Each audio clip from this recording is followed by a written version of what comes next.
ఓం శాంతి 10/4/2025 సాకార ఈశ్వరీయ మధుర మహావాక్యాలు.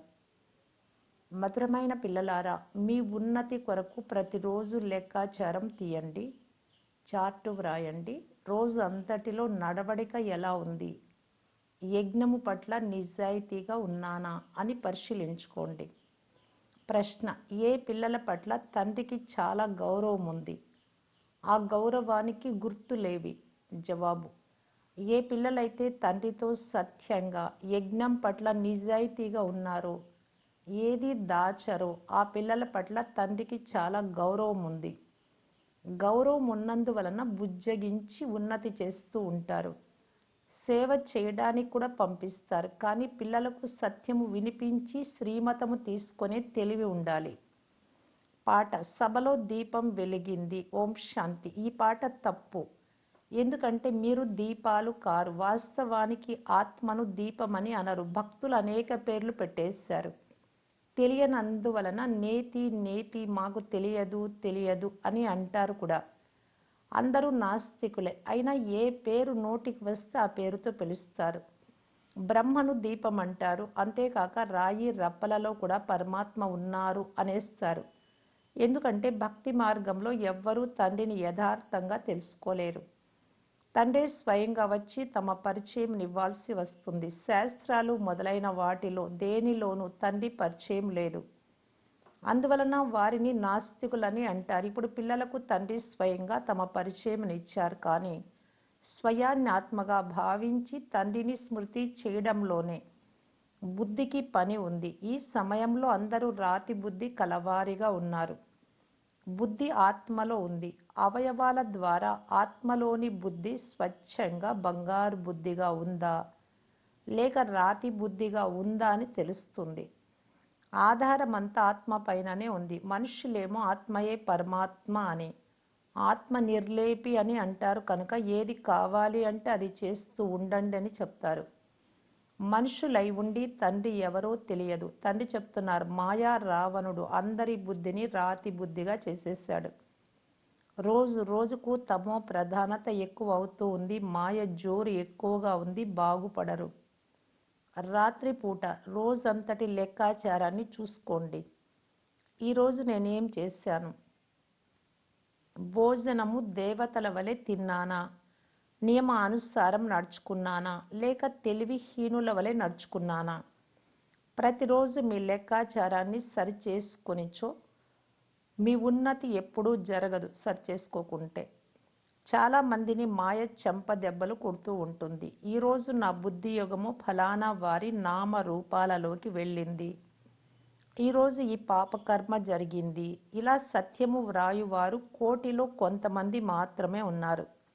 తండ్రి చెప్తున్నారు, నేను ఎవరో ఎలా ఉన్నాను అని నన్ను గురించి తెలియదు. స్వయాన్ని ఆత్మగా భావించి తండ్రిని స్మృతి చేసినప్పుడే కొంతైనా బుద్ధిలో కూర్చుంటుంది. తండ్రి చెప్తున్నారు, భలే చాలా మంచి మంచి పిల్లలు ఉన్నారు. జ్ఞానం చాలా బాగా వినిపిస్తారు, కానీ యోగం కొంచెం కూడా లేదు. నా గుర్తింపు లేనే లేదు. అర్థం చేసుకోలేరు. అందుకే ఎవ్వరికీ అర్థం చేయించలేరు. ప్రపంచంలోని మనుషులెవ్వరికీ రచయిత రచనల గురించి తెలియదు. అనగా ఏమీ తెలుసుకోనట్లే. ఇది కూడా డ్రామాలో నిర్ణయం అయ్యే ఉంది. మళ్ళీ ఇలాగే జరుగుతుంది. 5000 సంవత్సరాల తర్వాత మళ్ళీ ఈ సమయం వస్తుంది. నేను వచ్చి మళ్ళీ అర్థం చేయించవలసి వస్తుంది. రాజ్య అధికారం తీసుకోవడం చిన్న విషయం కాదు, చాలా కష్టం. మాయ చాలా దాడి చేస్తుంది. యుద్ధం చాలా జరుగుతుంది. మల్ల యుద్ధం చూశారు కదా, చాలా తెలివిగల వారే మల్ల యుద్ధం చేస్తారు. అయినా అందులో ఒకరినొకరు స్పృహ తప్పునట్లు మల్ల యుద్ధం చేస్తారు కదా. బాబా మాయా తుఫానులో చాలా వస్తున్నాయి అని చెప్తారు. ఇలా సత్యము వ్రాసే వారు కూడా చాలా కొద్ది మంది మాత్రమే. దాచిపెట్టేవారు చాలామంది ఉన్నారు. నేను బాబాకు సత్యమును ఎలా వినిపించాలి, ఏ శ్రీమతం తీసుకోవాలి అను తెలివే లేదు, వర్ణించలేరు. మాయ చాలా శక్తివంతమైంది అని తండ్రికి తెలుసు. సత్యము చెప్పడానికి చాలా సిగ్గుపడతారు. వారి ద్వారా ఎటువంటి కర్మలు జరుగుతాయి అంటే అవి తెలిపేందుకు వారు సిగ్గుపడతారు. తండ్రి ఏమో చాలా గౌరవిస్తూ వారిని ఉన్నతి చేస్తారు. వీరు ఎంతో మంచివారు, వీరిని ఆల్రౌండ్ సేవకు పంపుతాను అని అంటారు. ఈ మాటలు విని దేహ అహంకారం వస్తే మాయతో చెంపదెబ్బ తింటారు, క్రింద పడిపోతారు. బాబా వారిని పైకి ఎత్తేందుకు మహిమ కూడా చేస్తారు. మీరు చాలా మంచి పిల్లలు, స్థూల సేవ కూడా బాగా చేస్తారని బుజ్జగించి పైకి ఎత్తుతారు. కానీ గమ్యం చాలా గొప్పది అని యథార్థం తెలుపుతున్నారు. దేహము, దేహ సంబంధాలన్నీ వదిలి స్వయాన్ని అశరీరి ఆత్మగా భావించండి. ఈ పురుషార్థము బుద్ధి చేసే పని. అందరూ పురుషార్థులే. ఎంతో గొప్ప సామ్రాజ్యం స్థాపన అవుతూ ఉంది. తండ్రికి అందరూ పిల్లలే కాక విద్యార్థులు కూడా, అంతేకాక అనుచరులు కూడా. వీరు మొత్తం ప్రపంచానికంతా తండ్రి. అందరూ వారినొక్కరనే పిలుస్తారు. ఆ తండ్రి వచ్చి పిల్లలకు అర్థం చేస్తూ ఉన్నారు. అయినా వారిపై అంత గౌరవం ఉండదు. పెద్దవారు వచ్చినప్పుడు వారికి ఎంతో గౌరవం ఇచ్చి వారిని సంభాలన చేస్తారు. వారికి ఎంతో ఆడంబరం ఉంటుంది. ఈ సమయంలో అందరూ పతితులే కానీ స్వయాన్ని పతితులుగా భావించరు. మాయ పూర్తిగా తుచ్చ బుద్ధిగా తయారు చేసింది. సత్యుగ మాయవు చాలా ఎక్కువని చెప్తారు. ఇది 100% బుద్ధిహీనత అని తండ్రి చెప్తారు. మనుషులుగా ఉండి ఎలాంటి కర్మలు చేస్తారో చూడండి. 5,000 సంవత్సరాలకు బదులు లక్షల సంవత్సరాలు అనేసారు. ఇది కూడా తండ్రి వచ్చి తెలియజేస్తున్నారు. 5,000 సంవత్సరముల క్రితం ఈ లక్ష్మీనారాయణల రాజ్యం ఉండేది. వారు కూడా మనుష్యులైతే దైవీ గుణాలు కలవారు. అందుకే వారిని దేవతలని అంటారు. అసురీ గుణాలు కలవారిని అసురులని అంటారు. అసురులకు దేవతలకు రాత్రికి పగలకున్నంత తేడా ఉంది. ఎన్ని మారణ హోమాలు, కొట్లాట్లు జరుగుతున్నాయి. అనేక ఆయుధాలు తయారవుతూ ఉంటాయి. ఈ యజ్ఞంలో మొత్తం ప్రపంచమంతా స్వాహ అవుతుంది. అందుకు ఏర్పాట్లన్నీ కావాలి కదా.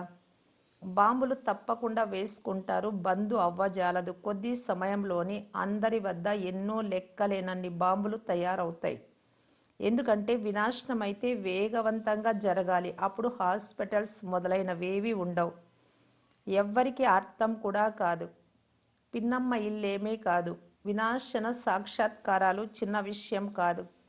పూర్తి ప్రపంచానికి అంటుకునే అగ్నిని మీరు చూస్తారు. ఎక్కడ చూసినా అగ్నియే అగ్ని అంటుకుంటుంది. ఇది ఎంత పెద్ద ప్రపంచం. ప్రపంచమంతా సమాప్తమైపోతుంది. ఆకాశమైతే కాలిపోదు. దీనిలో ఏమేం ఉందో అంతా వినాశనం అవుతుంది. సత్యుగానికి కలియుగానికి రాత్రికి పగలకున్నంత వ్యత్యాసం ఉంది. లెక్కలేనంత మంది మనుష్యులున్నారు, జంతువులున్నాయి. ఎంత సామగ్రి ఉంది. ఇది కూడా పిల్లల బుద్ధిలో కష్టంగా కూర్చుంటుంది. ఇది 5,000 సంవత్సరాల నాటి విషయం. కొద్దిగా ఆలోచించండి. దేవీ దేవతల రాజ్యం ఉండేది. అప్పుడు చాలా కొద్ది మంది మనుషులు ఉండేవారు. ఇప్పుడు ఎంతమంది మనుషులు ఉన్నారు. ఇది కలియుగం. ఇప్పుడు ఇది తప్పకుండా వినాశనం అవుతుంది. ఇప్పుడు తండ్రి ఆత్మలకు చెప్తున్నారు, నన్ను ఒక్కరిని స్మృతి చెయ్యండి. ఇది కూడా అర్థం చేసుకొని స్మృతి చెయ్యాలి. కేవలం శివ శివ అని చాలామంది అంటూ ఉంటారు. చిన్నపిల్లలు కూడా అంటారు. కానీ బుద్ధిలో జ్ఞానం ఏమాత్రం ఉండదు. వారు బిందువు అని అనుభవంతో చెప్పరు, ఊరికే అంటారు. మనం కూడా చాలా చిన్న బిందువులమే. ఇలా అర్థం చేసుకొని జ్ఞానయుక్తంగా స్మృతి చెయ్యాలి. మొదట నేను ఆత్మను అని పక్కా చేసుకోండి. తర్వాత తండ్రి పరిచయాన్ని బుద్ధిలో బాగా ధారణ చేయండి. అంతర్ముఖులుగా ఉన్న పిల్లలే మేము ఆత్మలము, బిందువులము అని బాగా అర్థం చేసుకోగలరు. ఇప్పుడు మన ఆత్మలకు మనలో 84 జన్మల పాత్ర ఎలా నిండి ఉందో, మళ్ళీ ఆత్మసతో ప్రధానంగా ఎలా అవుతుందో ఇప్పుడు ఆ జ్ఞానం లభిస్తూ ఉంది. ఇవన్నీ చాలా అంతర్ముఖులుగా ఉండి అర్థం చేసుకునే విషయాలు. ఇందులోనే సమయం పడుతుంది. ఇది మన అంతిమ జన్మ అని పిల్లలకు తెలుసు. ఇప్పుడు మనం మన ఇంటికి వాపస్ వెళ్తాం. మనం ఆత్మలము అని బుద్ధిలో పక్కాగా ఉండాలి. శరీర భావము తక్కువగా ఉన్నప్పుడే మాట్లాడే తీరులో పరివర్తన కలుగుతుంది. లేనిచో నడవడిక ఇంకా పూర్తిగా చెడిపోతుంది, నీచంగా తయారవుతుంది. ఎందుకంటే శరీరం నుండి వేరుగా అవ్వరు. దేహ అభిమానంలోనికి వచ్చి ఏదో ఒకటి అనేస్తారు. యజ్ఞంలో చాలా నిజాయితీగా ఉండాలి. ఇప్పుడు ఇంకా చాలా నిర్లక్ష్యంగా ఉన్నారు. ఆహార పానీయాలు, వాతావరణం కొంచెమైనా చక్కబడలేదు. ఇంకా చాలా సమయం పడుతుంది. సేవాదారులైన పిల్లలనే బాబా స్మృతి చేస్తారు, గుర్తు చేసుకుంటారు. పదవి కూడా వారే పొందుకోగలరు. స్వయాన్ని సంతోషపరుచుకోవడం కేవలం శనగలు తిన్నట్లు అవుతుంది. ఇందులో చాలా అంతర్ముఖులుగా ఉండాలి. ఇతరులకు అర్థం చేయించే యుక్తి కూడా కావాలి. ప్రదర్శనలు అందరూ అర్థం చేసుకోలేరు. కేవలం మీ మాటలు బాగున్నాయి అని అంటారు. ఇక్కడ కూడా నంబర్ వారుగా ఉన్నారు.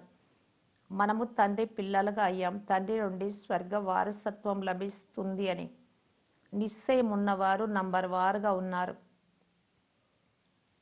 మనము తండ్రి సేవ పూర్తిగా చేస్తూ ఉండాలి. మన పని ఇదే. రోజంతా విచార సాగర మతనం జరుగుతూ ఉంటుంది. బ్రహ్మ బాబా కూడా విచార సాగర మతనం చేస్తూ ఉంటారు కదా. లేకుంటే లక్ష్మీనారాయణలు ఎలా అవుతారు? పిల్లలకు ఇరువురు కలిసి అర్థం చేస్తూ ఉన్నారు. బాప్ దాదా 2 ఇంజన్లు లభించాయి. ఎందుకంటే ఎత్తు చాలా ఉంది కదా. పర్వతాలపైకి వెళ్తున్నప్పుడు ట్రైన్ బండికి 2 ఇంజన్లు తగిలిస్తారు. అప్పుడప్పుడు వెళ్తూ వెళ్తూ రైలు బండి ఆగిపోతుంది. అప్పుడు జారి క్రిందికి వస్తుంది. పిల్లలైన మీ పురుషార్థం కూడా అలా ఉంది. ఉన్నతి చెందుతూ చెందుతూ శ్రమ చేస్తూ చేస్తూ పైకి ఎక్కలేరు. మాయా గ్రహణము లేక తుఫాను వస్తూనే పూర్తిగా క్రింద పడి పిండి పిండి అయిపోతారు. కొంచెం సేవ చేసిన వెంటనే అహంకారం వచ్చి క్రింద పడిపోతారు. వారు తండ్రే కాక ధర్మరాజు కూడా అని మర్చిపోతారు. అటువంటివేమైనా చేస్తే మనకు పెద్ద శిక్ష పడుతుంది అని మర్చిపోతారు. దీనికంటే వెలుపల ఉండడమే మంచిది. తండ్రికి చెందిన వారిగా ఈ వారసత్వం తీసుకోవడం అంత సులభము కాదు. తండ్రికి చెందిన వారిగా ఈ మళ్ళీ అలాంటి పనులు చేస్తే తండ్రి పేరును చెడగొడతారు. చాలా పెద్ద దెబ్బ తగులుతుంది. వారసులుగా అవ్వడం సులభం కాదు. ప్రజలలో కొంతమంది ఎంత ధనవంతులుగా అవుతారు అంటే అడగకండి. అజ్ఞాన కాలంలో కొంతమంది మంచివారుగా ఉంటారు, కొంతమంది చెడుగా ఉంటారు. అయోగ్య పిల్లలను నా ఎదుట నుండి తొలగిపో, నీ ముఖం చూపించకు అని లౌకిక తండ్రి కూడా అంటాడు. ఇక్కడ ఒక్కరిద్దరి పిల్లల మాట కాదు. ఇక్కడ మాయ చాలా శక్తివంతంగా ఉంది. ఇందులో పిల్లలు చాలా అంతర్ముఖులుగా ఉండాలి. ఆత్మిక స్థితిలో ఉండి కర్మలు చేయాలి. సాక్షిగా ఉండాలి బాబాను తోడుగా చేసుకొని. ఇప్పుడు మీరు ఎవరికైనా అర్థం చేయించగలరు. అంతర్ముఖి స్థితిలో ఉంటే అందరూ మీపై బలిహార్ అవుతారు. మేము తండ్రిని ఇంతగా తిడుతూ వచ్చాము అని చాలా పశ్చాత్తాపడతారు. సర్వవ్యాపి అని అనడము లేక స్వయాన్ని ఈశ్వరుడు అని అనేవారికి తక్కువ శిక్షలు పడవు. ఇలాగే ఇంటికి వెళ్ళలేరు. వారికి ఇంకా చాలా కష్టాలు ఉంటాయి. సమయం వచ్చినప్పుడు తండ్రి వీరందరితో లెక్క తీసుకుంటారు. వినాశన సమయంలో అందరి లెక్కాచారం సమాప్తం అవుతుంది. ఇందులో చాలా బుద్ధి విశాలంగా ఉండాలి. మనుషులు ఎవరెవరికో శాంతి బహుమతులను ఇస్తూ ఉంటారు. వాస్తవానికి శాంతి స్థాపన చేయువారు ఒక్కరే. ప్రపంచంలో పవిత్రత, శాంతి, సుఖము భగవంతుడి శ్రీమతానుసారం స్థాపన అవుతూ ఉంది అని పిల్లలు వ్రాయాలి. శ్రీమతము ప్రసిద్ధి చెందింది. శ్రీమద్ భగవద్గీత శాస్త్రానికి ఎంతో గౌరవం ఇస్తారు. ఎవరైనా ఎవరి శాస్త్రాన్ని కానీ మందిరాన్ని కానీ ఏమైనా చేస్తే ఎంతగా కొట్లాడతారు. ఇప్పుడు ఈ ప్రపంచమంతా ఖాళీ భస్మం అయిపోతుంది అని మీకు తెలుసు. ఈ మందిరాలు, మసీదులు మొదలైన వాటిని తగలబెడతారు. ఇవన్నీ జరగక ముందే మీరు పవిత్రం అయిపోవాలి. సదా ఈ చింత ఉండాలి. ఇల్లు వాకిళ్లను కూడా సంభాళించాలి. ఇక్కడికి చాలా మంది వస్తారు. ఇక్కడ మేకల వలె ఉంచుకోరాదు. ఎందుకంటే ఇది అమూల్యమైన జీవితం. వీరిని చాలా జాగ్రత్తగా చూసుకోవాలి. పిల్లలు మొదలైన వారిని తీసుకొని రాకూడదు. ఇంతమంది పిల్లలను ఎక్కడుంచి సంభాళిస్తారు? పిల్లలకు సెలవులు వస్తే ఎక్కడికైనా వెళ్తే బాగుంటుందని భావిస్తారు. బాబా వద్దకు మధువనానికి వెళ్తామని అనుకుంటారు. ఇది సత్రంలాగా అయిపోతుంది. అప్పుడు ఇది యూనివర్సిటీ ఎలా అవుతుంది? బాబా అంతా పరిశీలిస్తూ ఉన్నారు. ఎప్పుడు ఎవ్వరూ పిల్లలను తీసుకొని రాకండి అని ఆర్డర్ వేస్తారు. ఈ బంధనం కూడా తగ్గిపోతుంది. మాతలపై జాలి కలుగుతుంది. శివ్ బాబా గుప్తంగా ఉన్నారు అని కూడా పిల్లలకు తెలుసు. బ్రహ్మకు పైన కూడా కొంతమందికి గౌరవం లేదు. మాకు శివ్ బాబాతో సంబంధం ఉంది కదా అని భావిస్తారు. ఇతడి ద్వారా చెప్పేది శివ్ బాబాయే అని అర్థం చేసుకోరు. మాయ ముక్కుతో పట్టుకొని తప్పు పనులు చేస్తూ ఉంటుంది. వదలనే వదలదు. రాజధానిలో అందరూ కావాలి కదా. ఇవన్నీ చివరిలో సాక్షాత్కారం అవుతాయి. శిక్షలు కూడా సాక్షాత్కారం అవుతాయి. పిల్లలకు మొదట ఇవన్నీ సాక్షాత్కారం అయ్యాయి. అయినా ఏదో ఒక పాపకర్మ చేయడం వదిలిపెట్టరు. చాలామంది పిల్లలు మేము 3వ తరగతికి చెందిన వారిగానే అవుతామని కంకణం కట్టుకున్నట్లు ఉంటారు. అందువలన పాపకర్మల చేయడం మానరు. వారి శిక్షలను వారే ఇంకా మంచి రీతిగా తయారు చేసుకుంటూ ఉన్నారు. అలాంటి వారికి అర్థం చేయించాల్సి వస్తుంది కదా. మేము థర్డ్ క్లాస్ వారిగానే అవుతామని కంకణం కట్టుకోకండి. మేము ఈ లక్ష్మీ నారాయణలుగా అవ్వాలి అని ప్రతిజ్ఞ చేయండి. కొంతమంది మంచి కంకణం కట్టుకుంటారు. ఈరోజు మేము ఏ పాప కర్మ చేయలేదు అని చార్ట్ వ్రాస్తారు. చాలామంది ఇటువంటి చార్ట్ కూడా వ్రాసేవారు. వారు ఈరోజు లేనే లేరు. మాయ చాలా సతాయిస్తుంది, ఓడిస్తుంది. అర్ధకల్పం నేను సుఖం ఇస్తాను, అర్ధకల్పం మాయ దుఃఖం ఇస్తుంది. మంచిది. మధురాతి మధురమైన అపురూపమైన పిల్లలకు మాతాపిత బాప్దాదాల ప్రియ స్మృతులు మరియు గుడ్ మార్నింగ్. ఆత్మిక పిల్లలకు ఆత్మిక తండ్రి నమస్తే. ధారణ కొరకు ముఖ్య సారం. ఫస్ట్ పాయింట్, అంతర్ముఖులుగా ఈ శరీర భావానికి అతీతంగా ఉండే అభ్యాసం చేయాలి. ఆహార పానీయాలు నడవడికలు చక్కదిద్దుకోవాలి. కేవలం స్వయాన్ని సంతోషపరుచుకొని బాగున్నాంలే అని నిర్లక్ష్యంగా ఉండరాదు. సెకండ్ పాయింట్, చాలా ఎత్తుకు వెళ్ళాలి కనుక చాలా హెచ్చరికగా వెళ్ళాలి. ఏ కర్మనైనా చాలా హెచ్చరికతో చేయాలి. అహంకారం ఉండరాదు. వ్యతిరేక కర్మలు చేస్తూ శిక్షలను మీకు మీరే తయారు చేసుకోరాదు. మేము లక్ష్మీ నారాయణల వలె అయ్యి తీరాలి అనే కంకణం కట్టుకోవాలి, ప్రతిజ్ఞ చేసుకోవాలి. వరదానము, ఆత్మీయత యొక్క శ్రేష్ట స్థితి ద్వారా వాతావరణాన్ని ఆత్మికంగా చేసుకునే సహజ పురుషార్థి భవ. ఆత్మిక స్థితి ద్వారా మీ సేవా కేంద్రాన్ని ఎటువంటి ఆత్మిక వాతావరణం కలదిగా చెయ్యాలి అంటే దాని ద్వారా స్వయం యొక్క మరియు వచ్చేటటువంటి ఆత్మల యొక్క ఉన్నతి సహజంగా జరగాలి. ఎందుకంటే బాహ్య వాతావరణం నుండి అలసిపోయి వచ్చే ఆత్మలకు ఎక్స్ట్రా సహయోగం అవసరం. అందువలన వారికి ఆత్మిక వాయుమండలం యొక్క సహయోగం ఇవ్వండి. సహజ పురుషార్థులుగా అవ్వండి మరియు ఇతరులను తయారు చేయండి. వచ్చే ప్రతి ఆత్మ ఈ స్థానము సులభంగా ఉన్నతిని ప్రాప్తి చేయించేది అని అనుభవం చెయ్యాలి. స్లోగన్, వరదానిగా ఈ శుభ భావన మరియు శుభ కామనల వరదానమును ఇస్తూ ఉండండి. అవ్యక్త సూచన, కంబైన్డ్ రూపం యొక్క స్మృతి ద్వారా సదా విజీగా కావటానికి బాప్దాదా తెలియజేస్తూ ఉన్నారు. తండ్రి కంబైన్డ్గా ఉన్నారు కనుక ఉత్సాహ ఉల్లాసాల ద్వారా వృద్ధి చెందుతూ ఉండండి. బలహీనతను వ్యాకులతను తండ్రికి ఇచ్చేయండి. మీ వద్ద ఉంచుకోకండి. మీ వద్ద కేవలం ఉమంగ్ ఉత్సాహాలను ఉంచుకోండి.